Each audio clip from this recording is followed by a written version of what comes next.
Hi friends, welcome. Raja Rani வரும் வாரங்களில் வரக்கூடிய ரொம்ப இன்ட்ரெஸ்டிங்கான வீடியோ தான் பார்க்க போகிறோம். சந்தியா இப்போ ஐபிஎஸ் ட்ரைனிங்கில் இருக்கிறாங்க. சந்தியா அவங்க ஃபேமிலியை ரொம்ப மிஸ் பண்ணுறாங்க. மார்னிங் எழுந்து இப்போ கிரவுண்டுக்கு போகிறாங்க. போகிறதுக்கு முன்னாடி அவங்க ஃபேமிலி ஃபோட்டோஸ் எல்லாத்தையும் பார்க்குறாங்க. அது அவங்களுக்கு கொஞ்சம் ஆறுதலாக இருக்குது. ஐபிஎஸ் ட்ரைனிங் கொடுக்குற ஆஃபீஸர் இப்போ அங்கே வந்திருக்கிற ட்ரெயினி ஆஃபீஸர்ஸ் எல்லாருக்குமே டாஸ்க் கொடுக்குறாங்க. நீங்க இங்க 40 பேர் இருக்கிறீங்க.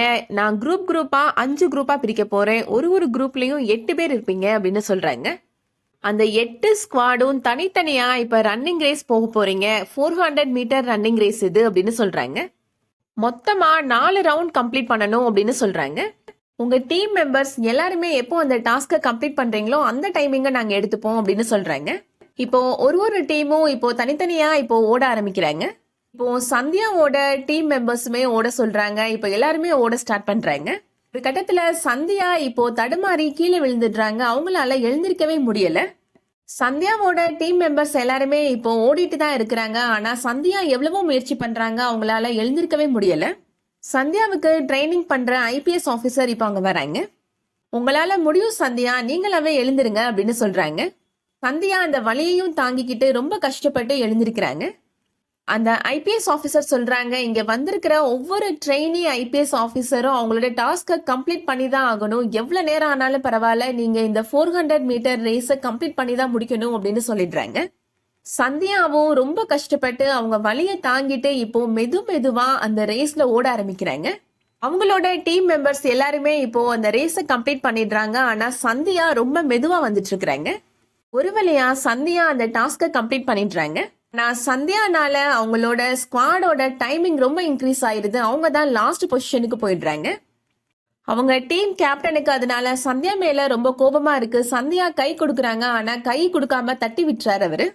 அந்த ட்ரைனிங் கொடுக்குற ஐபிஎஸ் ஆஃபீஸர் அந்த கேப்டனை பார்த்து சொல்றாங்க, நீங்க தான் உங்க டீம் மெம்பர்ஸை என்கரேஜ் பண்ணணும், தட்டி கொடுக்கணும் அப்படின்னு சொல்றாங்க. சந்தியாவுக்கு மனசுக்கு ரொம்ப கஷ்டமா இருக்கு. அவங்க ஹாஸ்டல் ரூமுக்கு வந்துடுறாங்க. ஐபிஎஸ் ட்ரைனிங் ஆஃபீஸர்ஸ் எல்லாருமே அவங்களோட அகாடமிக் ஏரியாவில் மட்டும்தான் மொபைல் ஃபோன் யூஸ் பண்ணக்கூடாது, மற்றபடி அவங்களோட ஹாஸ்டலில் யூஸ் பண்ணிக்கலாம். சந்தியா அதனால அவங்களோட ஃபோன் எடுத்து இப்போ சரவணனுக்கு கால் பண்ணுறதுக்கு ட்ரை பண்ணுறாங்க. ஆனால் காலிங் போகவே மாட்டேங்குது. சரவணனோட அப்பா, சிவகாமி 3 பேருமே இப்போ சந்தியாவை அந்த ட்ரைனிங் சென்டரில் விட்டுட்டு ஊருக்கு போயிட்டு இருக்கிறாங்க ட்ரெயினில். சரவணன் ட்ரெயின் ஒரு ஸ்டேஷனில் நிற்கும் போது இறங்கி இப்போ சாப்பாடு வாங்குறாரு. அந்த டைம்ல அவங்க பக்கத்துல இன்னொரு லேடியுமே வந்து வாங்குறாங்க. 2 பேரோட மொபைல் போனுமே அந்த டைம்ல மாறி போயிருது. அவங்களும் சரவணன் போற அதே ட்ரெயின்ல தான் ஏறுறாங்க.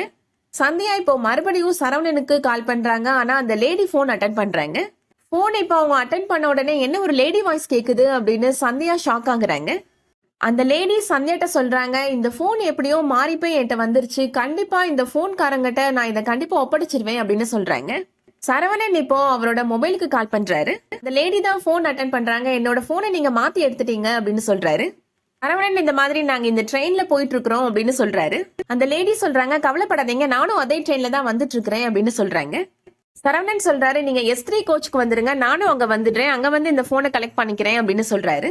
லேடியுமே இப்போ அங்க வராங்க. சரவணன் அந்த போனை வாங்குறதுக்காக போறாரு. சிவகாமியுமே இப்போ சரவணன் கூடவே போறாங்க.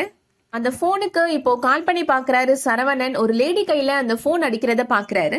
கையில வச்சிருக்கிறது என்னோட போன் அப்படின்னு சொல்றாரு. அந்த லேடியுமே திரும்பி சரவணனை பாக்குறாங்க.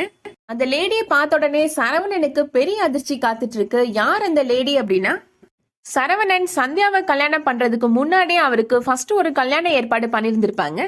சரவணன் படிக்காதவர், அவரை நான் கல்யாணம் பண்ணிக்க முடியாது அப்படின்னு கல்யாண மண்டபத்துல இருந்து ஒரு பொண்ணு ஓடி போயிருந்திருப்பாங்க. அந்த பொண்ணு தான் அவங்க. சரவணனை பார்த்த உடனே அந்த பொண்ணுக்குமே பெரிய ஷாக்கிங்கா இருக்கு. சிவகாமியுமே இப்போ அந்த பொண்ணை பாக்குறாங்க. பார்த்த உடனே அவங்களுக்கும் ரொம்ப அதிர்ச்சியா இருக்கு. அந்த பொண்ணுனால சரவணன் வாழ்க்கையில ஏதாவது குழப்பம் வரப்போதா, அதுல இருந்து அவர் எப்படி மீண்டு வர போறாருன்றத வெயிட் பண்ணி பார்க்கலாம்.